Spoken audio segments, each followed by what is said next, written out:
ये लोग सावरकर की औलाद है, ये लोग गद्दारों की औलाद है, ये देशद्रोहियों की औलाद है। जब हमारे शहीद लोग कुर्बान हो रहे थे तब ये लोग अंग्रेजों की तलवार चाट रहे थे। तो गरीबों की झोपड़ी में सिर्फ बुलडोजर नहीं चलाया, बल्कि माँ बेटी को जिंदा जला दिया गया। दरिंदगी की हद को पार कर दिया। महोदय, तुम्हारे पास तो कोई है नहीं तलवार चाटने के सिवा। इनके पास सिर्फ मुसलमान के खिलाफ बोलने के सिवा कुछ नहीं है, और मुसलमान के खिलाफ बोलने का प्रतीक बना दिया पाकिस्तान को। पाकिस्तान से हमारा क्या लेना देना है महोदय। इसी अमृत काल में महोदय 15 अगस्त के दिन बिल्किस बानो के हथियारों की रिहाई इन बेशरम भाजपाइयों ने की है महोदय। महोदय, मानवीय गुण होता है महोदय, एक स्वाभाविक नैसर्गिक गुण होता है महोदय। गुनाह करने वाला शर्मसार होता है महोदय, गुनाह करने वालों की आंखें महोदय झुकी हुई होती है। लेकिन महोदय, ये लोग तो बेशरम ही नहीं, इन लोगों ने जो बुलडोजर राज चलाने की शुरुआत की है महोदय, तो गरीबों की झोपड़ी में सिर्फ बुलडोजर नहीं चलाया, बल्कि माँ बेटी को जिंदा जला दिया गया। दरिंदगी की हद को पार कर दिया महोदय। यह है इन लोगों का आचरण, यह है इन लोगों का चरित्र। शर्म मुझे आती है महोदय। गांधी के हत्यारे अब गांधी का सहारा ले रहे। गांधी का सहारा लेने का कोई अधिकार नहीं तुम लोगों को। तुम लोगों ने गांधी की हत्या की है। तुम छाती ठोक के नाथूराम गोडसे का नाम लो ना, वो तुम्हारी विरासत है। नाथूराम गोडसे का नाम लो, वीर सावरकर का नाम लो, वीर बोलता है लोग महोदय। जब इस देश को आजाद करने के लिए कुर्बानी देने वालों की टोलियां निकली हुई थी, मैं रंग बसंती चोला, मैं रंग बसंती चोला के गीत के गुण से पूरा देश ही नहीं पूरी दुनिया हिल गई थी महोदय। और जिस वक्त हमारे शहीद आजम भगत सिंह ने सरकार को खत लिखा कि मुझे फांसी नहीं, मुझे तोप से उड़ा दो, इसलिए मैंने तुम्हारी सरकार को उखाड़ फेंकने के लिए जंग छेड़ा है। ये जंग है, ये बगावत भी नहीं और कोई अपराध की घटना नहीं। जब अपराध की घटनाएं घटती है, हत्या होता है, तो उन्हें फांसी दी जाती है। और मैंने तुम्हारी सरकार को उखाड़ फेंकने के लिए हिंदुस्तान सोशलिस्ट रिपब्लिकन एसोसिएशन के तहत जो हमारी सरकार है, और उस समय कमांडर इन चीफ हूँ हिंदुस्तान सोशलिस्ट रिपब्लिकन आर्मी के तरफ से, मैं मांग करता हूँ कि हमें फांसी देके हमें जलील मत करो, बल्कि हमें तोप से उड़ा दो। और इन लोगों का है सावरकर जी, जो माफी मांगते मांगते थक गए। शर्म मगर इन लोगों को नहीं आती। ये लोग सावरकर की औलाद है, ये लोग गद्दारों की औलाद है, ये देशद्रोहियों की औलाद है। जब हमारे शहीद लोग कुर्बान हो रहे थे तब ये लोग अंग्रेजों की तलवार चाट रहे थे। इसलिए हमारे मुख्यमंत्री बार बार कहते हैं, आजादी की लड़ाई में तुम लोग का क्या हिस्सा है, क्यों नहीं बोलते हो। चलिए ठीक है, हमारे वीर वल्लभ भाई पटेल का सहारा लेते हैं, वो हमारी विरासत। सुभाष चंद्र बोस का सहारा लेते हैं, वो हमारी विरासत है। तुम्हारे पास तो कोई है नहीं तलवार चाटने के सिवा। महोदय, हाल ही में महोदय इन लोगों ने, इनके प्रधानमंत्री जो लफाजी के बल पर कुछ वक्त के लिए देश को गुमराह करने में कामयाब हो गए हैं, और ये पार्लियामेंट में छाती ठोक रहे थे, एक अकेला छाती ठोक रहे थे, और कोई नहीं है महोदय इसके पीछे। इनके पास सिर्फ मुसलमान के खिलाफ बोलने के सिवा कुछ नहीं है, और मुसलमान के खिलाफ बोलने का प्रतीक बना दिया पाकिस्तान को। पाकिस्तान से हमारा क्या लेना देना है महोदय। मैं घोषणा करता हूँ कि हिंदुस्तान एक बेहतर मुल्क है, हिंदुस्तान एक बेहतर मुल्क है। हम जैसे लोग यकीनन वैसी जगह में सांस नहीं ले सकते थे महोदय। अजीमुल्लाह खान ने कहा, हम हैं इसके मालिक, हिंदुस्तान हमारा है, पाक वतन है कौम का, जन्नत से भी प्यारा। महोदय, खुलेआम जब अशफाकुल्लाह खान जेल में थे, उस वक्त 1925 के इंजीनियर थे महोदय।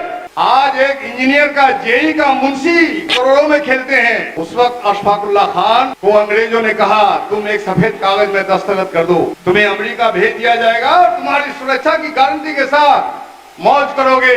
उनका एक क्रांतिकारी दोस्त था महोदय, पंजाब का केदारनाथ सहगल ने कहा उसे, अशफाक, मुझे बहुत से अफगानियों से दोस्ती है, अगर तुम चाहो तो मैं तुम्हें अफगानिस्तान से सोवियत रूस भेज दूंगा। अशफाकुल्लाह खान ने कहा, महोदय कि मैं भागना नहीं चाहता हूँ, अरे कम से कम एक मुसलमान को तो देश की फांसी पर चढ़ने दो, शहीद होने दो। अगर मैं भाग गया तो कयामत तक हमारी कौम जो मुसलमान है ये बदनाम हो जाएगी। ये विरासत है हमारी महोदय, ये विरासत है महोदय। 1857 का महासमर, कौन था इसका आदमी, नाम बताए, चुनौती दे रहे हैं हम लोग। ये चुनौती बिहार की जनता ने देना शुरू कर दिया। 1857 के महासमर में तमाम क्रांतिकारियों ने एक 85 साल के बूढ़ा बहादुर शाह जफर को महोदय आग्रह किया कि आप हमारी रहनुमाई कीजिए। और 85 साल के एक बूढ़े की ताकत क्या होती है महोदय? कितना बड़ा वो सेनापति शरीर से बन सकते हैं महोदय, लेकिन वो बात नहीं थी महोदय। पूरे हिंदुस्तान की गंगा जमनी तहजीब के प्रतीक के रूप में उनको देखा गया और उन्होंने कबूल किया उस जंग को नेतृत्व देने के लिए। और महोदय, जंग के पराभव के बाद जब उनको गिरफ्तार किया गया महोदय, और जब उनको भूख लगी, उन्होंने नाश्ते का तलब किया, तो सोने की तश्तरी में उनके 2 बेटे का कटा हुआ सर उसके सामने पेश किया गया। उन्होंने कहा महोदय, मुगलों के शहजादे ऐसे ही देश में कुर्बान होने के लिए अपने बाप के पास सुर्खरू होके आते हैं। कहां है महोदय ये लोग गद्दार? वो बहादुर शाह जफर ने कहा महोदय, हिंदियों में वो रहेगी जब तक ईमान की, तख्त लंदन तक चलेगी एक हिंदुस्तान की। आज महोदय मैं यह कहना चाहता हूं, हिंदियों का प्रतीक बिहारियों में वो रहेगी जब तक ईमान की, तख्त दिल्ली तक चलेगी तेग हिंदुस्तान की। महोदय, ये छाती ठोकता है, 56 इंच का सीने की बात करता है महोदय। महोदय, सेना के सम्मान की बात करते हैं महोदय। किसने सेना का अपमान किया? अभी हाल ही में महोदय इनके जयशंकर ने प्रेस कॉन्फ्रेंस करके कहा, भले ही चीन हमारी सरहद में घुसा हुआ हो, लेकिन चीन हमसे बहुत बड़ी अर्थव्यवस्था वाला देश है, इसलिए हम उन्हें कुछ नहीं कर सकते। महोदय, यह सेना का अपमान है, यह सेना का अपमान है महोदय।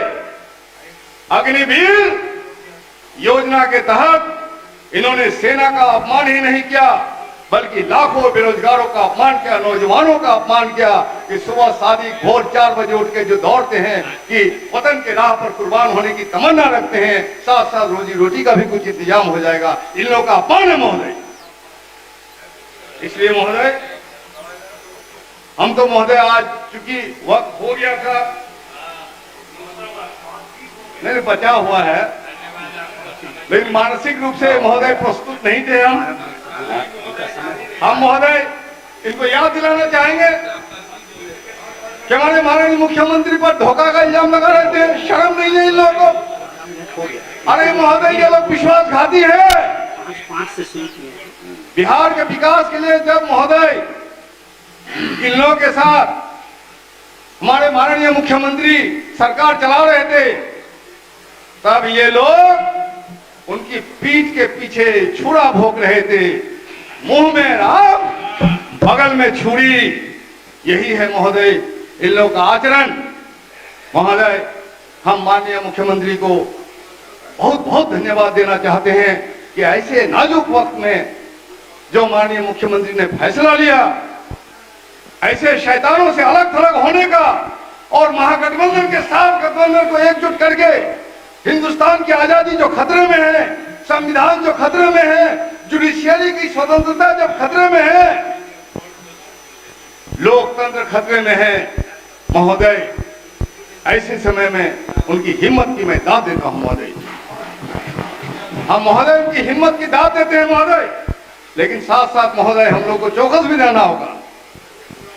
महोदय, हमारे मुख्यमंत्री को हम बधाई देना चाहते हैं कि बिहार में 50% पंचायती राज चुनाव में महिलाओं का आरक्षण दिया गया है महोदय, लेकिन इन महिलाओं को वो सम्मान नहीं मिलता है महोदय। आरक्षण का ही सवाल नहीं है, उनके सम्मान का भी सवाल है। चाहे जिला परिषद की बैठक हो या पंचायत समिति की बैठक हो, उन बैठकों में उनकी उपस्थिति की गारंटी महोदय होनी चाहिए। प्रशासन के पदाधिकारियों को ये निर्देश जाना चाहिए कि जब निर्णायक कोई अथॉरिटी की बैठक होती है, कोई निकाय शासन की बैठक होती है, उसमें हमारी जो प्रतिनिधि है, हमारी माँ बहनें हैं, बिल्कुल ये सक्षम है महोदय। हिंदुस्तान में हमारी महारानी लक्ष्मीबाई ने साबित कर दिया, उससे पहले महोदय रजिया सुल्तान ने साबित कर दिया, उसके बाद महोदय 1857 के महासमर में हजरत मान ने यह साबित कर दिया कि महिलाएं कितनी सक्षम है, कितनी सशक्त है और फौज का निर्माण करके फौज का रहनुमाई भी कर सकती है। इसलिए महोदय जब तक हमारी माँ बहनों को बैठकों में माननीय नेता महबूब साहब, मिलेट टाइम्स को आपकी जरूरत है, हमारी आप माली मदद करें।